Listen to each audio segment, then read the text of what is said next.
Hey legends, welcome to yet another installment of the Virtus Performance Podcast. Before I get stuck into today's amazing guest, I am very, very appreciative to everyone who has listened, commented, sent emails, sent any sort of feedback, whether positive or negative. As long as it is constructive, I am stoked. I guess my goal is to keep refining this and how I do it, and making sure that we keep sending out really good content for you guys to challenge ideas and beliefs, and keep making the world a better place, one audio snippet at a time. So if you do have feedback, please send it in. If you hate it, I don't care, just let me know. I'll cry for a little bit and then we'll be okay. But apart from that, enjoy. Today I sat down with Ben Hogan, who has had a very eventful life thus far, and I'm sure he's got a lot of amazing years left. He has been heavily into the aviation industry for the last 20 or so years. He's one of the owners and directors at Commonfolk Coffee, which is how I was lucky enough to get to meet him. And he's someone who I've been able to connect with really well and get to know fairly well over the last couple of months. It feels like I've known him for a long time. So this was a very exciting conversation for me and something I've been looking forward for a long time. So let's get stuck in. Enjoy.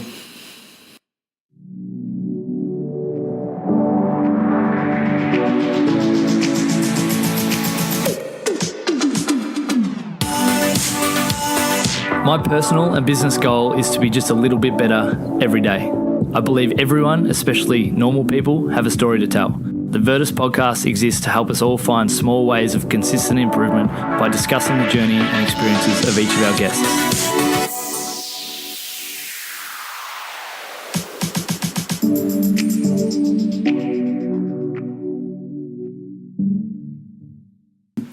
Benny Hogan, welcome to the podcast. Thank you, Lachlanwallace. It's good to finally have you on. It's been a long Thanks time for asking me. Mate, it's an absolute pleasure. I'm sure we're going to have a fun ride over the next 60 minutes or so. Fantastic. First question for you. Go for it. And I want a philosophical answer, not the answer you gave me this morning. Okay. What gets you out of bed in the morning? Not the alarm clock. Good.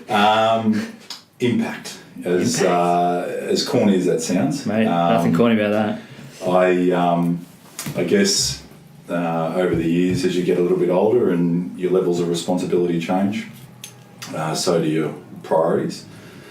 And, as you get a little bit older, a little bit wiser, and you're exposed to things like, the death of Brownie's dad and things like that, your priorities tend to change around what you get out of your day. So what are the things that you're striving for, that you hope to achieve throughout the day, the week, the month, the year, and for me, it's just having an impact, and probably enjoying the journey along the way as opposed to being task driven.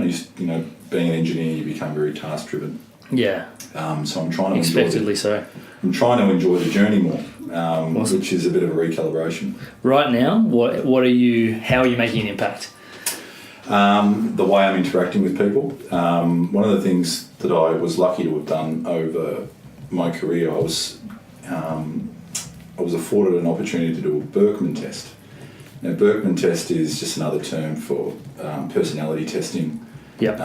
They put you in certain quadrants depending on your personality type, things that motivate you, the type of people you work well with. A bunch of those up on the wall. And one of the things that was very much highlighted during the test was my ability to relate with people. So I guess I'm lucky enough to be gifted with being able to read people well, change my own personality and who I am as an individual to suit the situation. So, sometimes you've got to rub someone's back, other times you've got to give them a bit of a rocket, and you've got to know the time and place to do either. Mm-hmm. So I would say right now, that's probably where I've had the greatest impact over the last few years, is actually building good quality teams that don't necessarily rely on me to thrive. Having the ability to get good people with their own gifts and join them with others to Yeah. get the ultimate outcome is probably something that I would say I thrive at and enjoy, especially when the result ends up raising others, and it doesn't. One thing, I don't really like being in the spotlight, so by raising others up and getting them to see their own net worth is I get a real buzz on that. That's good. Someone as good looking as you should like being in the spotlight. That's for sure. No, not at all. Not at all. Don't say it. I'll come back to some of that stuff you said, but let's go right back to the start. Yeah. How'd you get into engineering? Why did you decide that was a... How did I get into engineering? Yeah.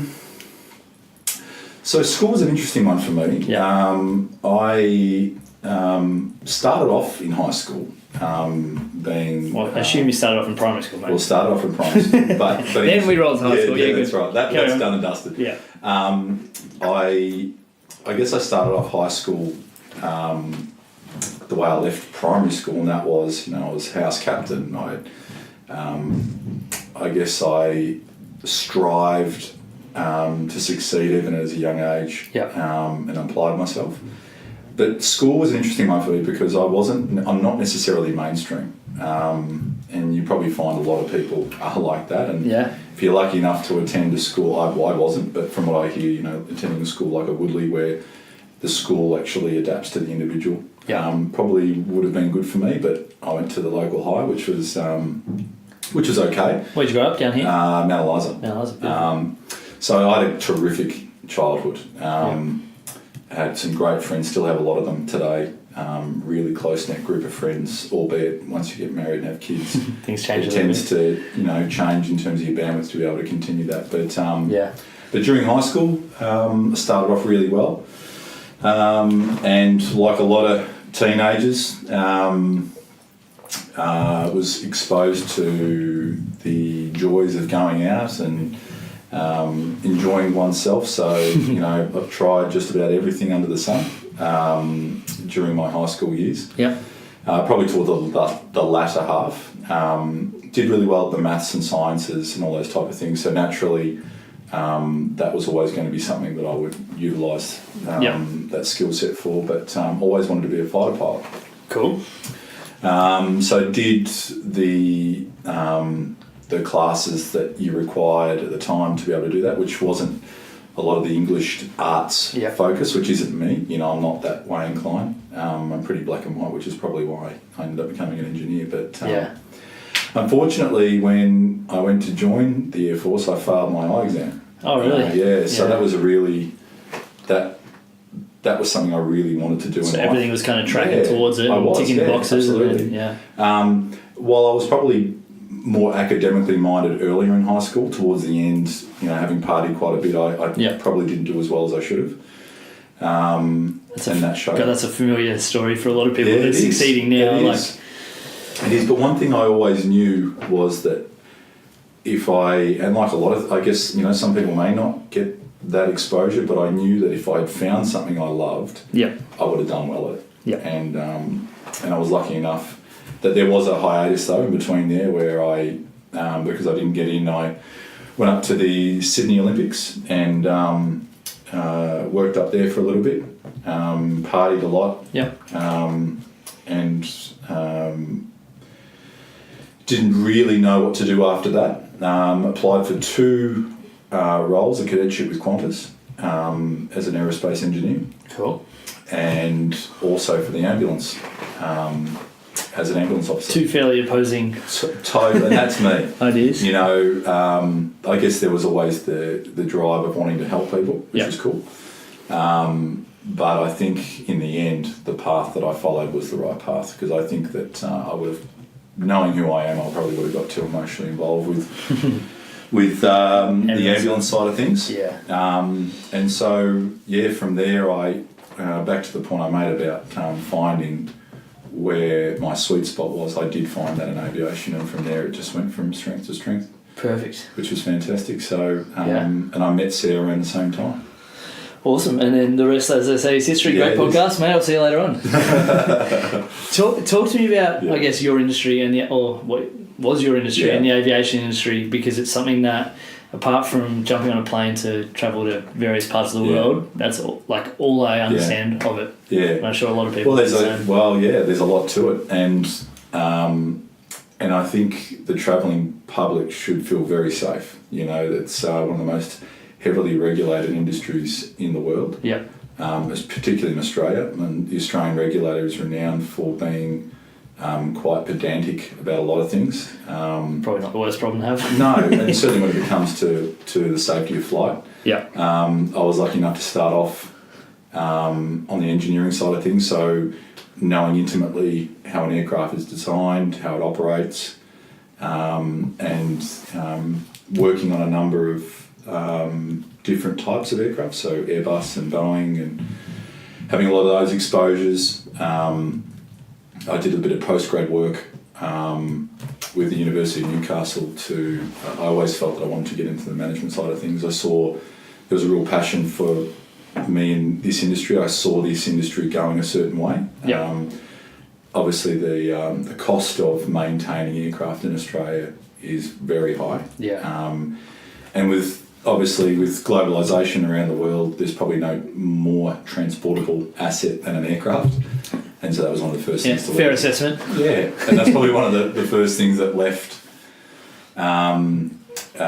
probably left Australia in terms of what we were doing here, around manufacturing and maintenance, and so I was very much trying to champion for becoming more efficient. So that's probably where my bug for never accepting status quo. So a lot of my studies involved me looking at better ways of doing things, especially in a country where labour rates are very high. Yep. The average engineer gets paid before he even gets up out of bed. He's on $150,000 a year. That's a lot of money to have to make on tickets. When the average ticket price over the past 20 years has fallen 25%. So we had to become more efficient around how we were doing things. So that I did a lot of work in that space.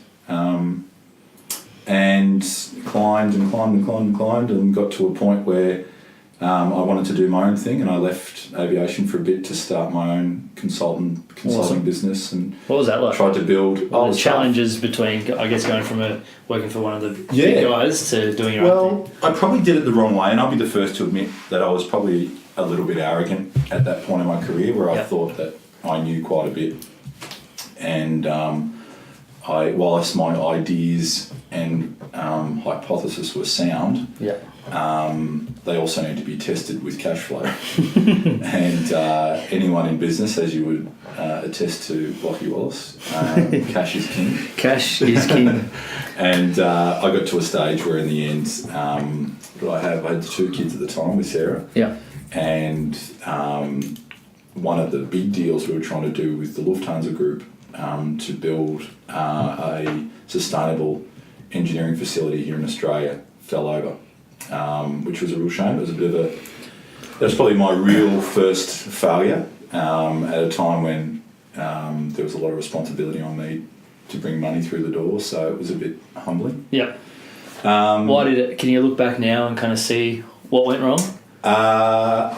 Probably what I said. I was a bit arrogant. I wasn't. While I was young and motivated to get an outcome, I didn't really step that out properly. And as with most things in life, you learn from that. It builds the foundation for the next challenge you have in life. And I guess a lot of those things over the years, while you don't realise are doing good in you, it obviously taught me the right way to approach things. So, as you can imagine, the next opportunity that I took, I was a little bit more structured in that approach. What was next? An opportunity came up for Cebu Pacific is an airline overseas in the Philippines, and they were building a long haul business. So there was a low cost carrier that decided they wanted to fly longer distances. The Filipinos are the largest overseas working population in the world. There you go. So they wanted to create a vehicle to bring them home. A lot of the Filipinos, sadly, leave and don't come home for 5 to 7 years. Yeah, okay. So they just send money home. Yeah. So Cebu wanted to create an opportunity for cheaper air travel. Come home. And they started that by operating from Manila to the Middle East. Yeah. So I was there doing that. Sarah was back here. Yeah. I'd commute 2 weeks. So I was there for 2 weeks, back for 2 days. I did that for 15 months. Far out. And Sarah's pregnant with our third. Yeah. So she's just been a solid rock. I mean, towards the end, and we had opportunities to go over, I could have stayed there. Yeah. We could have lived the high life, as many expats do. Yeah. But no, I ended up coming home. And after Sarah said enough's enough, I think... Good from her. She'd been like that. Yeah, she hadn't done... Yeah, she had. And she's been a massive supporter of everything that we've done over the time. Actually, I've probably missed a part of that, actually. We went to New Zealand first. Yeah, full work. So when I left Qantas, was given an opportunity to go to Christchurch. So I took Sarah and our 6-month-old, our first child, which was pretty challenging for her. I can imagine. And that was great. And actually, that started my coffee boat. So I wasn't a big drinker of coffee then. And I went to a little place called Littleton Coffee Company, and they were roasting coffee, and I'd never seen this. What's this coffee? What is this? I don't know what this is. And he said, why don't you come back tomorrow and I'll show you. And I came back and I was just hooked. I remember saying to Sarah when I got home, I'm going to do this when I get home. That's awesome. It was something that just stuck to me. And I remember saying, I don't know how I'm going to do it. And as you can imagine, Sarah said, but I thought aviation was, Well, if you love it, you're going to be good at it. So yeah, absolutely. So that was a great time for Sarah and I. That was a very, it was just a big country town, Christchurch. Yeah. When we were going through, first child, career change, well, not a career change, but a country change. Yeah. And it was a great experience. And we were lucky to get out of there just before the earthquake, actually. So we weren't affected by that. Yeah. Well, that's lucky. Yeah, absolutely. Well, our house was, it was significantly damaged. So they had to move out. Probably took 3 or 4 months for it to. Oh, mate, it's crazy. I went. When was the big earthquake? What year was it? 2008. 2008, because we went last year. Started last year. 2009. It started last year, so 8 years post, and the city's still container city. Like, it's just crazy. Yeah, it's pretty scary. It's and it's crazy that it can happen in a fairly well off nation. Like you hear all the natural disasters that happen all over the world, and you've got somewhere like New Zealand that still can't get one of their bigger cities pumping. It's scary. I mean, no one had been able to deal with such a seismic event like that in a developed country other than the Americans. Yeah. And when they came over to do the assessment, because there was no one else that could do it, they said 15, 20 years, guys. That's how far you've got. Yeah. It was and that's just a small 150,000 population city. Yeah, it's pretty heavy. Yeah, you imagine like something like that in Melbourne. Pretty scary. Yeah, well, touch wood. Touch wood, we'll be okay. So I've done the Philippines. Done New Zealand. Done New Zealand. Came back to Australia, and took some time off. Had earned some good money in the Philippines, enough for us to probably lay low for a little bit. Yep. But in that time, I actually met Sam, which was shout out. I've actually got a shout out bell. So if there's a shout out, Sam, there you go. So big shout out. But I probably owe thanks to a man by the name of Duncan Brown, who I was driving. So I was sitting in Delhi's car, and I was just talking to Delhi about my passion for coffee and something I wanted to do when things started to settle in aviation. And Duncan said, I know a guy called Sammy Keck, who's mad coffee, wants to open his own roastery. I said, really? Well, I'm kind of building a plan right now to do that, but from home. That's cool. But hey, look, if we can find someone who's that crazy like me to want to do something like this. But there was so much more to coffee that I didn't know. Like Sammy had lived and breathed it for years. Yeah. And kind of opened this. Yeah, he blew my mind when when I kind of asked him some questions. Yeah, and it's crazy. Talked for 3 days. Well, I thought I knew enough just based on the little bit of study that I'd done, but he'd lived and breathed it obviously to the extent that I hadn't, and just opened this world to me. And it's exciting. And as you know, as cliche as it sounds, the rest is history. You know, from that day forward, we were on this path of finding the right venue, and everything just happened organically. It was very, very bizarre, actually. You know, 5 years ago, well, actually, it was probably 12.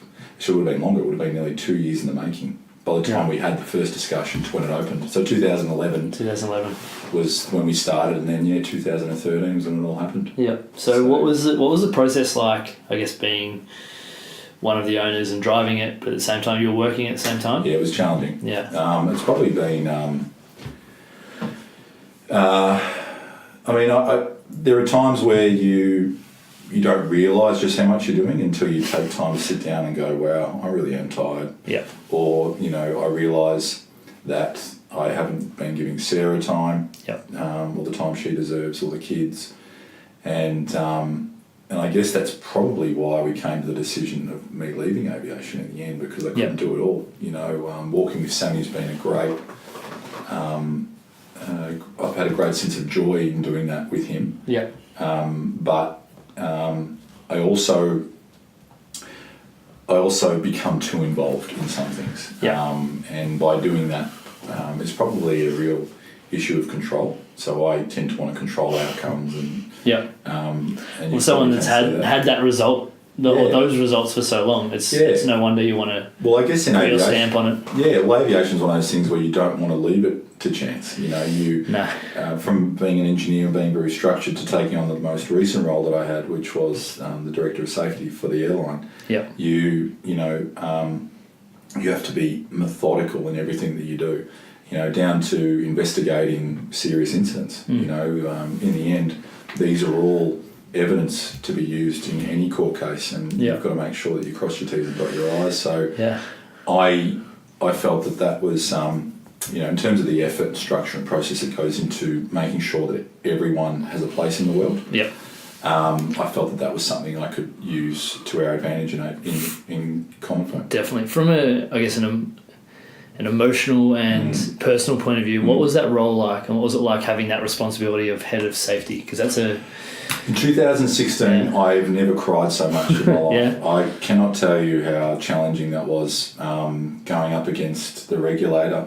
I was 30 when I first started, so I was 35. Yeah. 536. You look like 26 now. So. Well, if Sammy's been in your ear, we're going to get to Benjamin Button soon. I haven't spoken to Sam in weeks. So, but yeah, that was a really challenging time. So my whole career has been, I've been educated a certain way on the engineering side of aviation, and there are so many different facets, as you can imagine: the commercial side, finance side.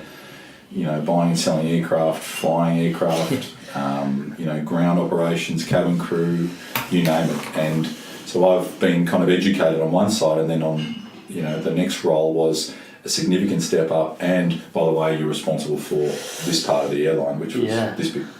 And so when you're learning a new craft and having to be responsible at the same time, it can be really challenging. So. There were some humbling moments for sure. Having to sit in front of the board and present on the airline and its position for the last 3 months was both rewarding and daunting. John Borghetti, Elizabeth Bryan, all these are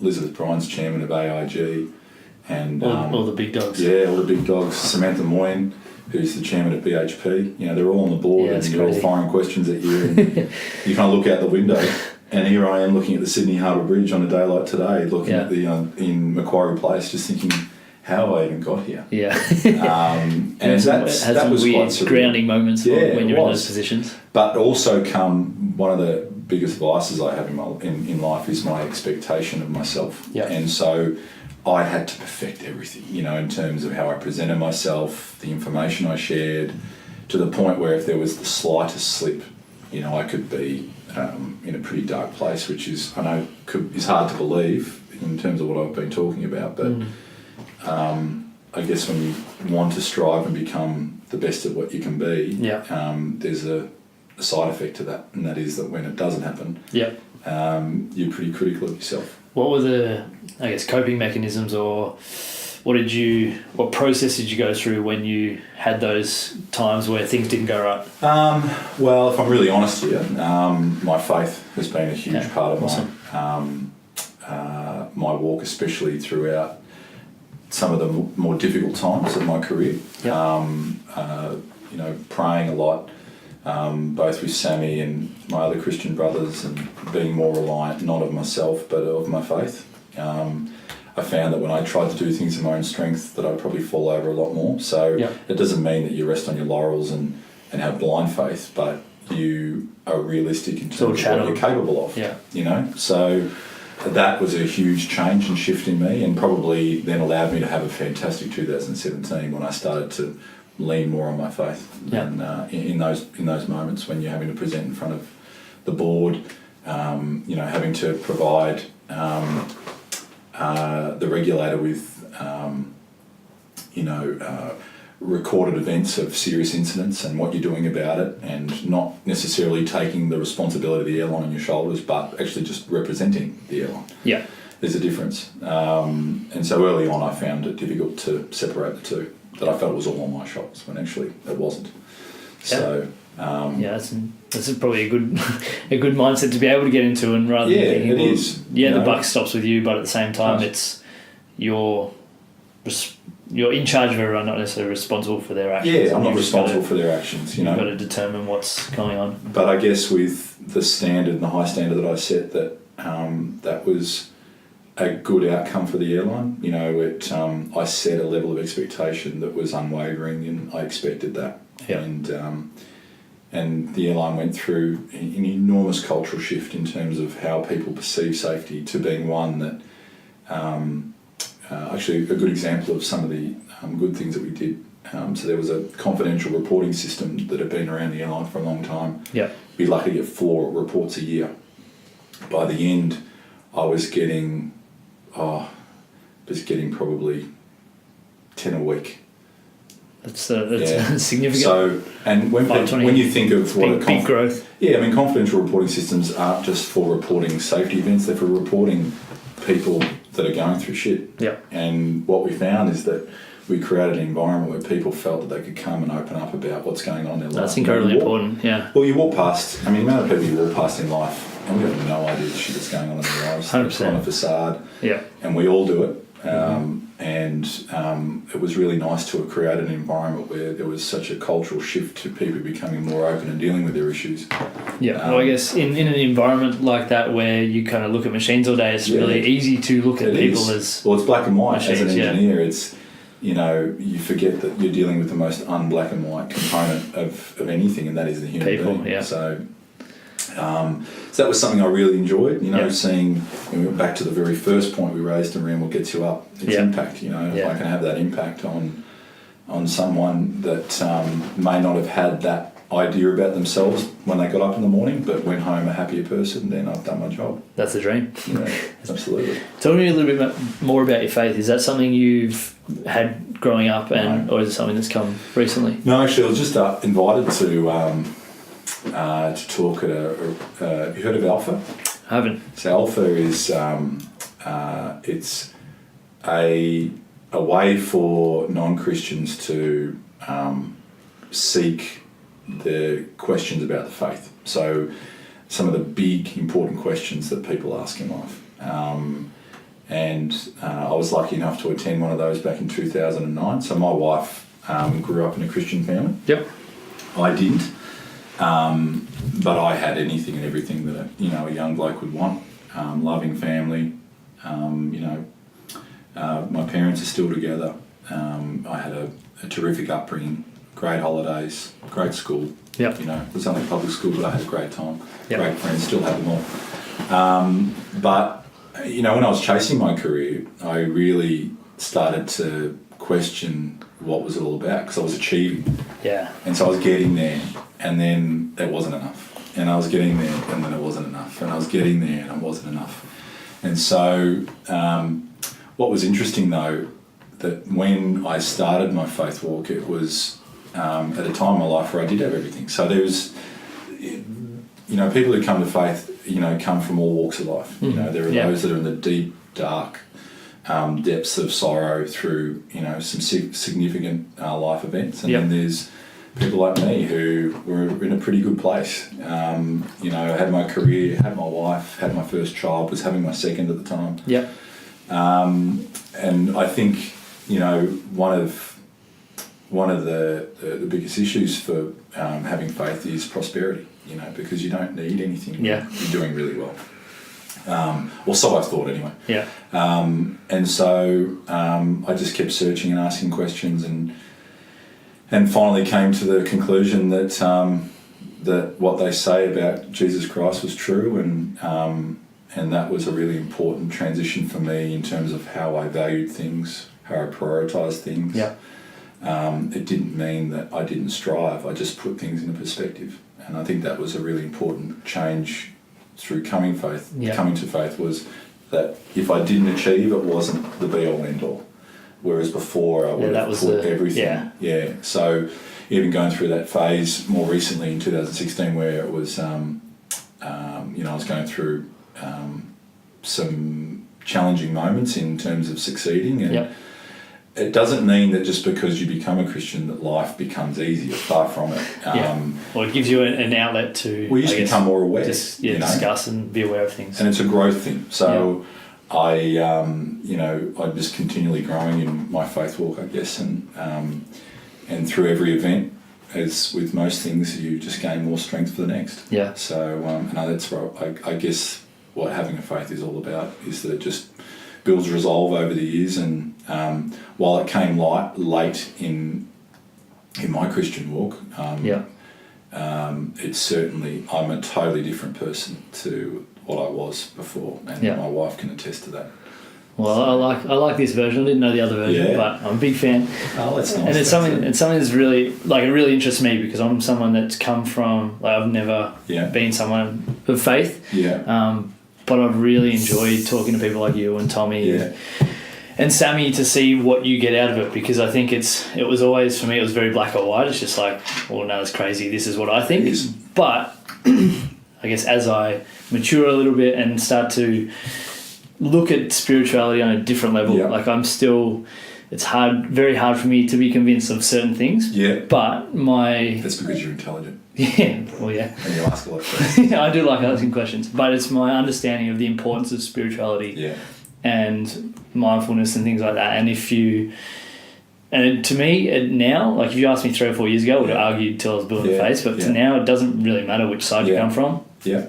Because there's too many similarities in the middle with it, where it's just wanting to be a good person, wanting to help other people, wanting to create a better world for people to live in. Yeah.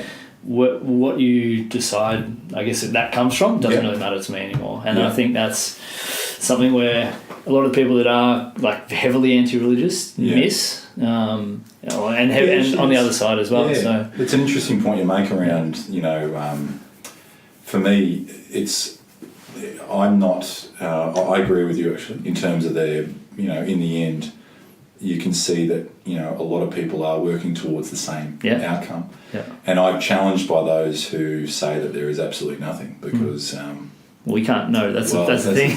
And I think that when you're so fixated on the nothing, you start asking a lot of questions. Well, then what's the point? Yeah. And to me, there is always a belief, whether you believe something else in the end. I think that contributing to improving humanity in whatever that looks like 100%. Is probably the most important thing. Yeah, I think Sammy said it maybe right in the middle of our podcast. Yeah. He goes, we think the same way. Like we have the same kind of... absolutely. We have the same drives and values and things like that. Our beliefs are just different. And what's interesting, and I can actually now put this podcast back on you, is I've been really encouraged by how quickly I've developed a relationship with you. Like you're a different person, Lachie. You've got a real approachability. I'll take that as a compliment. Absolutely, and it is. Yeah. You've got a real approachability about you. You're very mature for your age. I turned 26, basically downhill from here. Yeah, well, I tell you what. If there are a lot of 26-year-olds with the level of maturity that you have on your shoulders, mate, the world would be a much happier place. I appreciate that. So I've really, in a very short period of time, grown to like you a lot, mate. So this is a great opportunity. I appreciate that. To talk about. Definitely. And I think that just comes from, like, I've had those conversations with a few people. It comes from wanting to know. Yeah. And I know that I'll never know everything, but you're a seeker. Yeah. I can see it in the way you write your blogs. Yeah. You're a real deep thinker. And, there's a famous saying, the world doesn't need any more gifted people or intelligent people. It needs deep thinkers. And I'll keep exploring it. That's kind of the fun and exciting thing. I just need to chill out every now and again and stop thinking that deeply. That's what drives you too. Yeah, 100%. Yeah. 100%. And like that blog I did write the other day about people being high capacity, you're obviously someone who's had that high capacity flowing for a long period of time. Yeah. How have you gone translating that from, I guess, aviation to now management at Commonfolk? Yeah, it's interesting. I feel like I've been institutionalised as well. It's probably a better way of saying it. And that is that I've been taught a certain way. I've been structured how and living this far away too from my place of work, in aviation has been challenging. It's all systems and processes, right? Yeah, just ticking boxes. It is. And now, coming into a dynamic environment. I mean, look, aviation is very dynamic. I mean, it changes at the drop of the hat in terms of what can happen at any given time, which is probably why my last role was both enjoyable and stressful at the same time. That's the dream. Yeah. Ticking both boxes. Yeah, but certainly coming into this role has created a number, not just opportunities for us for Commonfolk, being able to. I've always been a firm believer, as I said, in our giftings. Yep. And freeing Sam up to utilise his gift to his full capacity. That's where we can really start to see things happen in this business. And already we've seen what can happen when we're able to do that, but also utilise my giftings in terms of how we can build. A lot of process and structure around how we manage the business. It's really important, especially with the size and scope that it is today. Yep. But also not coming into a business pretending you know it all. And I don't. And coming into a business and actually listening to people and saying, right, well, this is what I would do, but would that work in this environment? Yeah. Well, Hogs, yes, it would, or no, it won't, because this is what will happen. It'll be process for the sake of process. Yeah. Okay, well, we won't do that.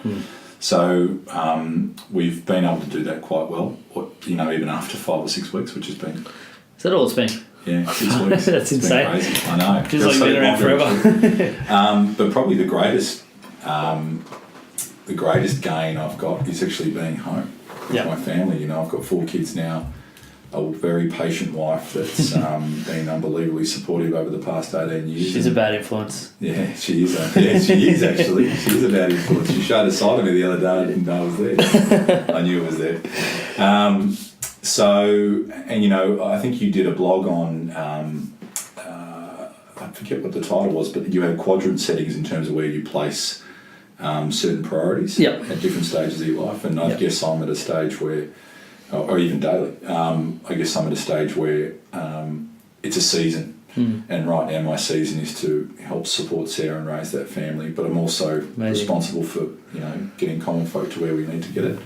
But I get to enjoy that ride with Sammy as well. So it's pretty cool to hear the way you talk about it, because it's incredibly selfless, because your first thing you said was freeing Sammy up to do what he's good at, even though that is inherently what you're good at, is to be able to identify which person's good where and then allow them to execute their thing. Well, we've all got a place in the world, and I guess one of the things I've been able to do in past roles is find each of those gifts with the people that I have.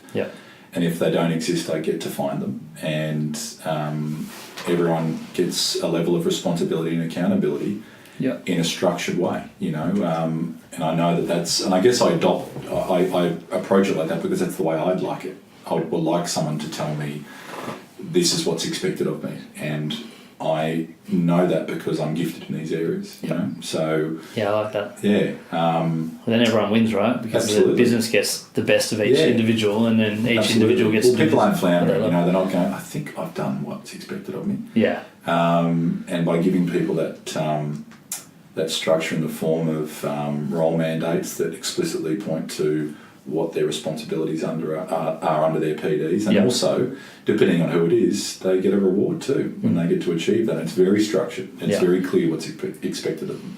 Might have to pick your brains on that. Yeah, love to. Definitely. Yeah, absolutely.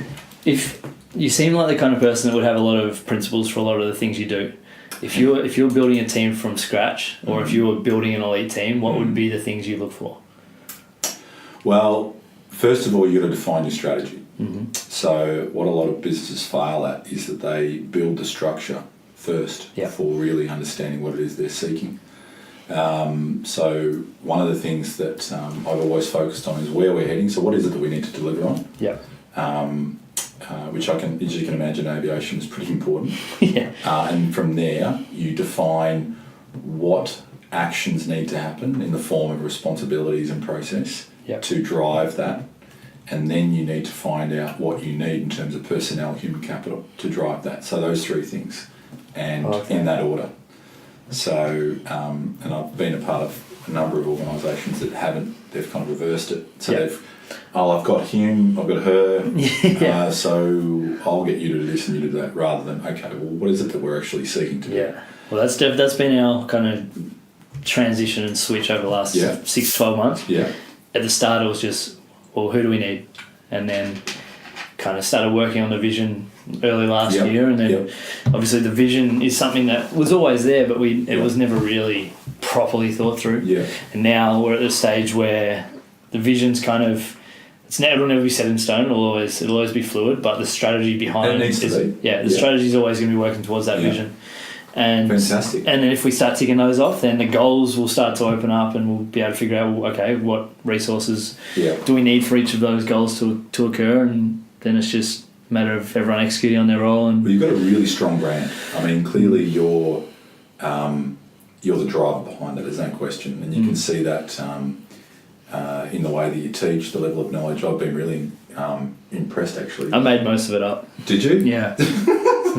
Yeah, sure. At least it sounded good. Well, I believed it anyway, and it fixed me. Yeah, so good. Oh, well, there you go. You know what you're doing. Mate, occasionally that blind throw hits the bullseye. Fantastic. No, mate, I've been really impressed with how far. How long's the business now? We've been in that space. So it really open. Really started there October 2015. So 2.5 years. So it's still pretty fresh. You've come a long way though. Yeah, it was kind of the last 12 months has just been leaps and bounds. So I'm simultaneously mindful of my need and desire for growth. Yeah. But also mindful of my need our need as a team to kind of settle and allow it to. So you want to solidify that foundation before you do springboard? I do want to do both at the same time, which you can't really do. So well, you can, but you've got to do it. You've got to do it.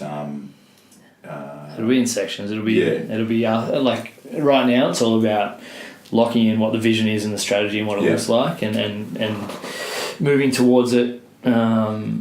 And then, in 2018 will be a big year for growth, and then 2019 will be a big year for growth outwards.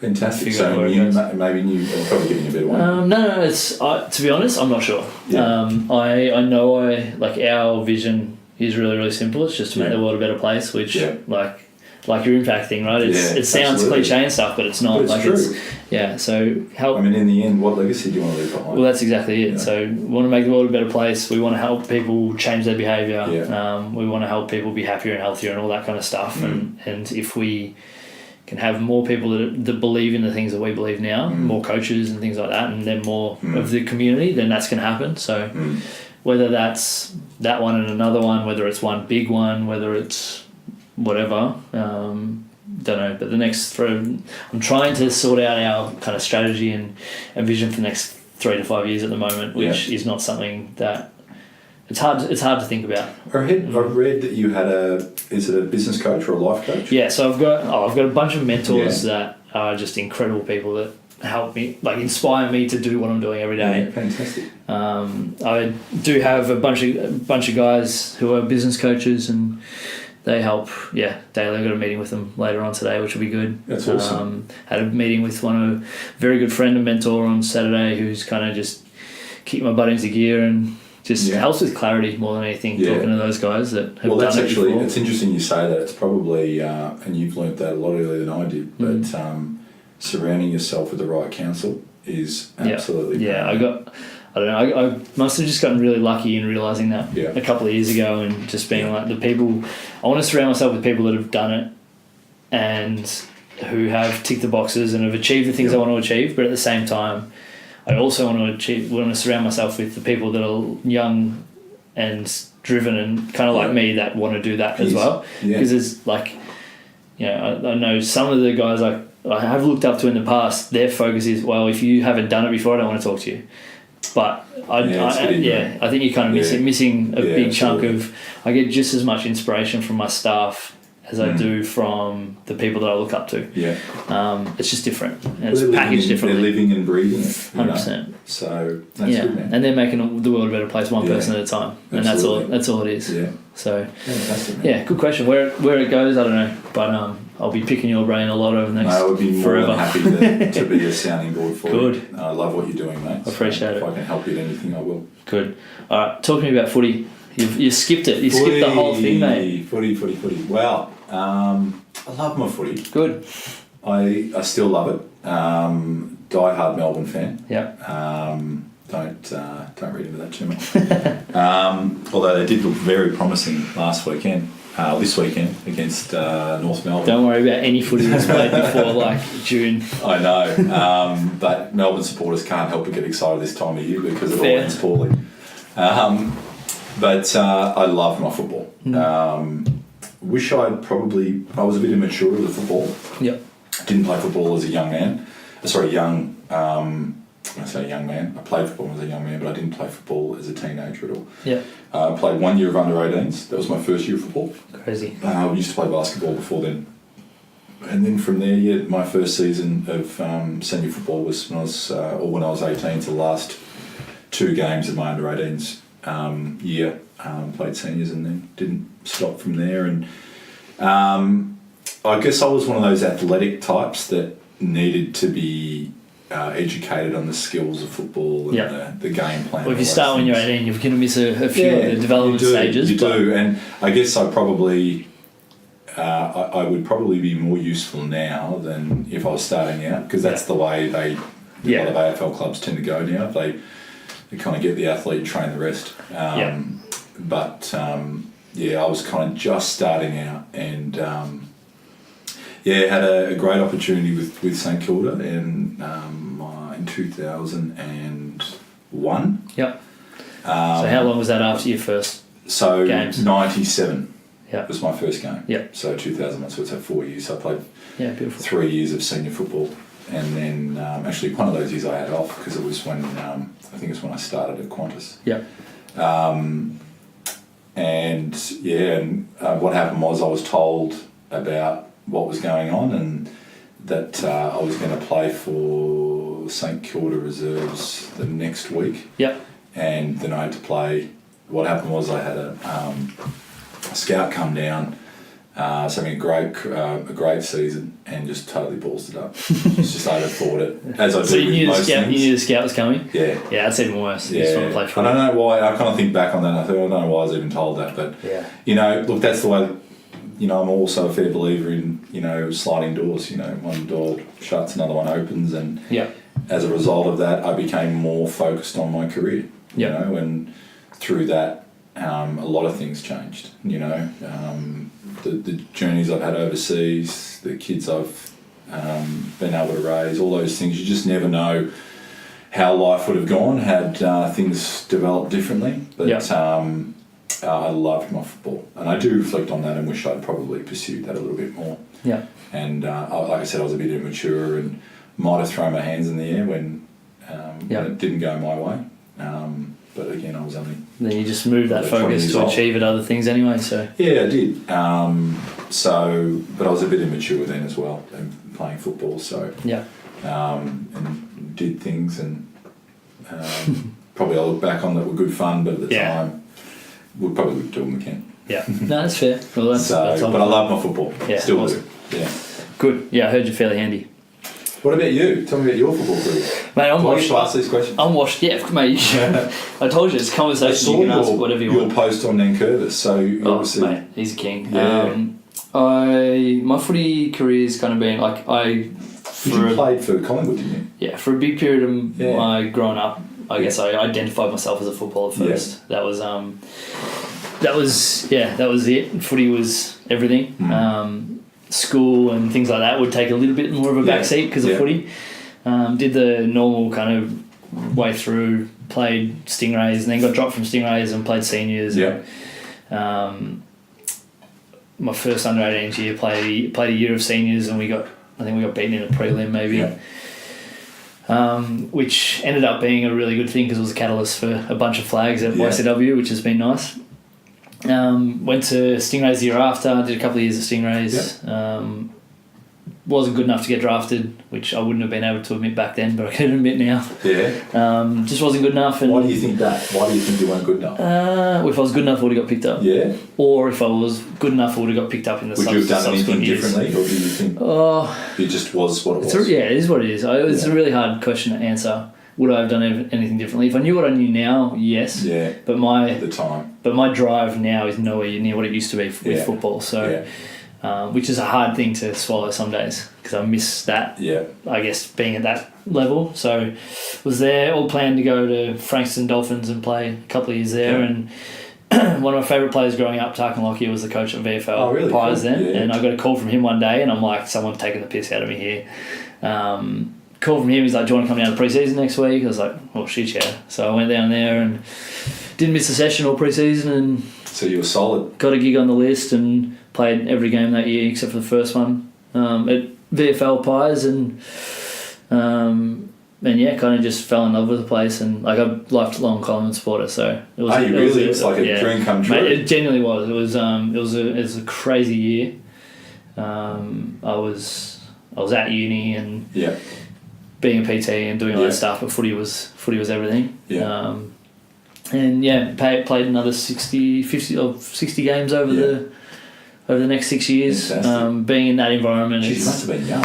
Yeah, I was 19 when I started, I think. 19 when I started, and as Virtus started, it was they worked together, and taking on the business by myself maybe 18 months ago. Yeah.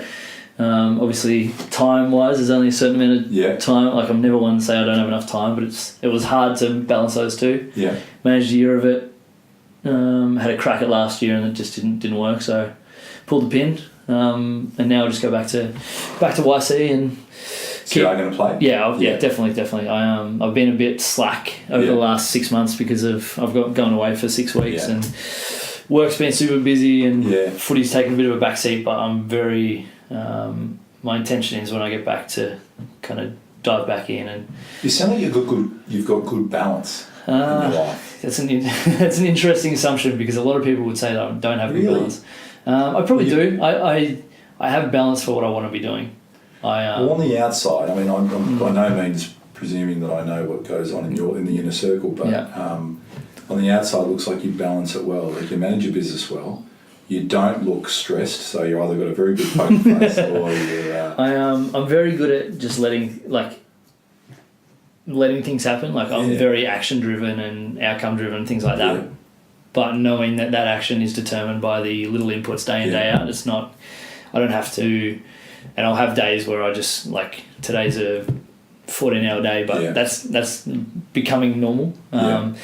Much to the dismay of my partner KP, so I need to take some of your advice and just and I'm trying to split it up and get better at it, but it's a juggling act and it's a learning experience, right? Like, so it's a time and a place. Everything has a season, Lockie. Seasons is good. And sometimes your season to get where you need to be requires a certain level of effort. And then there will be another season where you need to focus in on something else. And I was in that footy season for a long period of time, and I was lucky enough while I was at Collingwood to play in 4 of the YCW flags, so it was always nice coming back to the boys and Yeah. and ticking a few of those boxes. Yeah, fantastic. And now the seasons work, and it's growing the brand and growing the team Fantastic. and all that kind of stuff, which is a challenge within itself. But I'm looking forward to. It's hard to take the nights off work and actually make myself go to football, but when I'm there, I love it. So you're really close to, or are you at the stage where you've got that team you can walk away and leave? Yep. Yeah. Yeah, I hope so, because I guess going away. Yeah, well, taking 6 weeks holiday. Absolutely. It was actually it's a holiday, but I'll be doing a lot of, I guess, vision and strategy work while I'm over there and figuring out where we're going over the next 5 or so years. America to do that, mate, it's worst parts of the world. So it was funny. It was actually a podcast that made me pull the trigger on it. Really? I was listening to a podcast with a couple of the guys who started Intrepid Travel. Yeah. And one of the things they said was they set themselves they were figuring out, well, shit, we love travelling. Yeah. We've got to make sure we don't go away too much. They realised early on that if they went away for more than minimum 3 months a year, they'd put people in positions to allow their vision to keep growing. So I heard that, and I think I listened to it on a Monday, and on the Friday I booked the trip. So fantastic. it was I booked it in October. So I booked it just after I dislocated my shoulder playing footy. Which ended up being a quick injury, which was nice. But yeah, booked that, and it's been an incredible growth period for Virtus over the last 6 months in terms of the team and their ability to. I'm not worried at all. I'm actually really excited to see everyone. Blossom. Yeah, well, I'll just have to leave you in charge while I'm away, I guess. But that's enough about me. This is your podcast. No, it's silly. All right, I've got a bunch of questions for you. Okay, go for it. And I just want first thing that comes in your head or first answer, and you may have been thrown under the bus a little bit on a few of these. Talk to me about Benjamin Button. That is a false statement. It is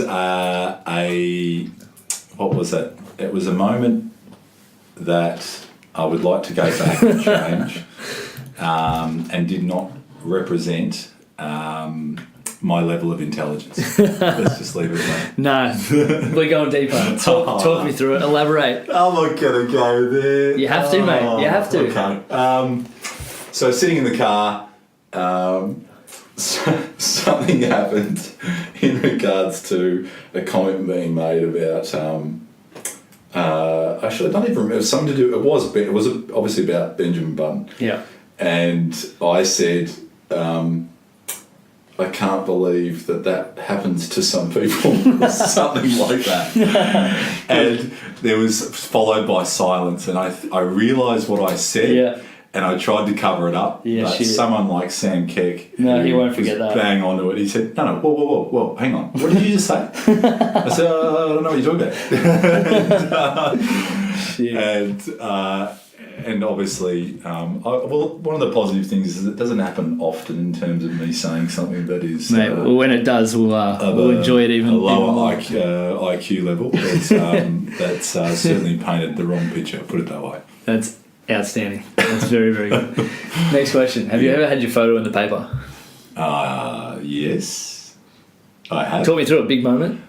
A couple of photos in the paper. Yeah, good. Head wobble. No, but I've been told to ask you about one specific one. So one was in 1998 when Yep. I played in a senior grand final. When I was 19.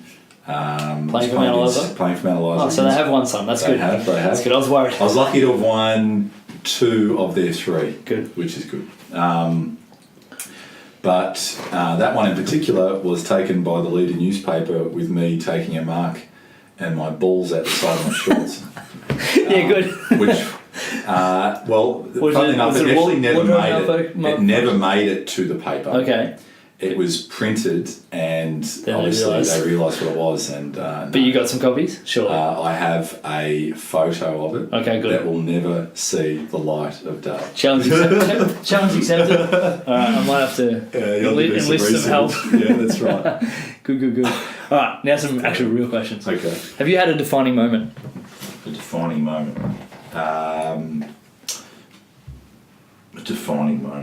The day that I realised that I was going to marry Sarah. Awesome. It was in 2003, and I was looking at her a certain way, and I know this sounds very corny. No, and mate, and I realised that I was going to marry that woman. awesome. And then 12 months after that, I proposed to her and been married since 2005. Outstanding. Yeah. And you're batting. Hey, You're and I'm batting way yeah. above Yeah. my average. We all know that. We all know that. Good. What's your favourite fun fact? Fun fact. What's my favourite fun fact? What's my favourite fun fact? That's an interesting question without notice. Yeah. Fun fact. Come on. Go coffee. You got Second biggest commodity in the world.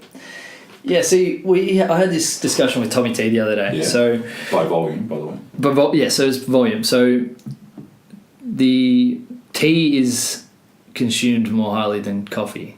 It is. So then, how is coffee the biggest commodity? Is it By because you need volume. more coffee Correct. for each Yeah. cup than you need for tea? Yeah. So So that it's was the volume conclusion driver. I came to. Yeah, it's a volume driver. Here's one. interesting. How many tea plants are there? Oh, lots. Don't know. Give me one. One type. So the process. Genuinely. Yeah. There you go. Process, Mate, that's an elite fun fact. So the process behind tea is where it changes.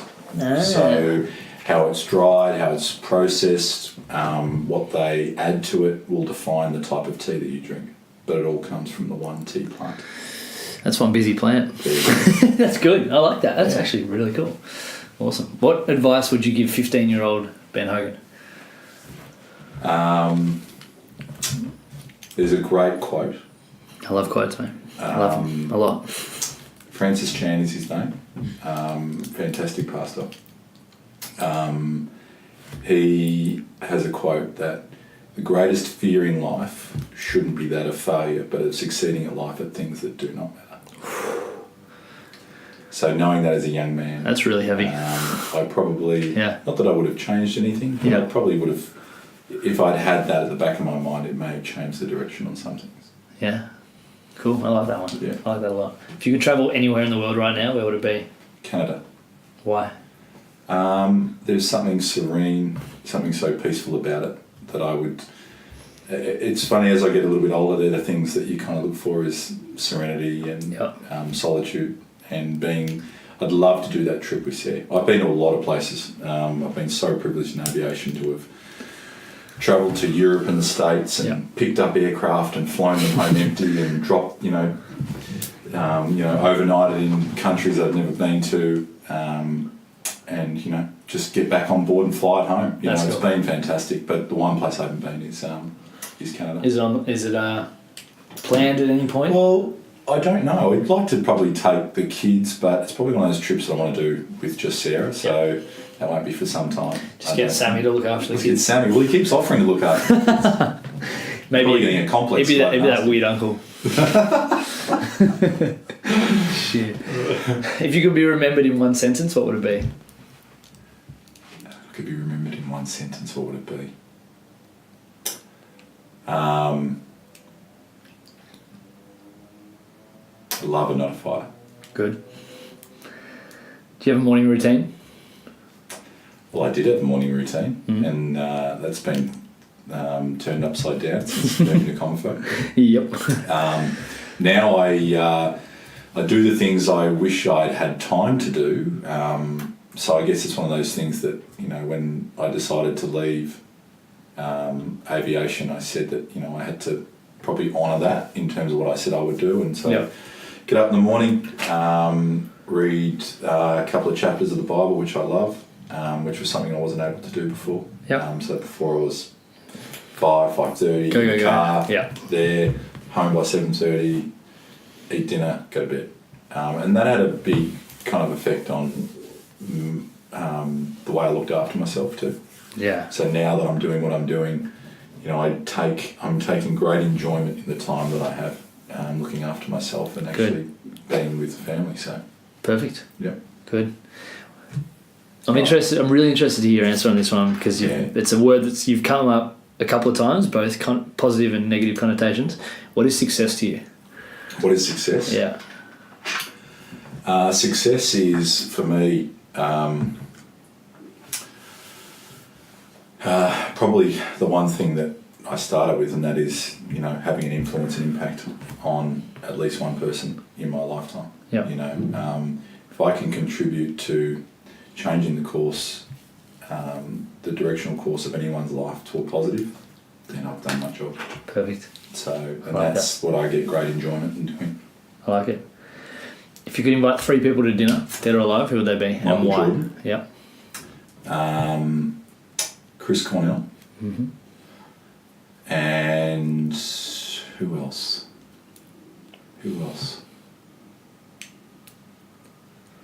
William Wilberforce. You're going to have to elaborate on the last one. William Wilberforce abolished the slave trade. Ah, really?